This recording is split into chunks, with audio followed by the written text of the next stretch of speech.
P&S society নামের একটি এনজিওর সাথে যুক্ত ছিলেন। ধরে নিন ছিলাম।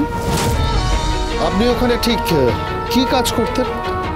ওখানে ইয়াং ছেলে মেয়েদের শেখাতাম, মানে বাংলা, ইংলিশ এসব। আর আগ্নেয়াস্ত্র? না। 13th of March আপনি কোথায় ছিলেন? 13 তারিখে আমি ঠিক কোথায় ছিলাম, কি করছিলাম, সেটা আমার আপনাদেরকে বলা সম্ভব নয়। আর বলরাম যার সাথে কথা বললো সে আমার স্ত্রী। একটু রেসপেক্ট দিয়ে কথা বলিস। তাহলে আমরা মূল র্যাকেটটাকে ধরবো কি করে? সৌরভ, সেই দায়িত্ব এই পরশুরামের।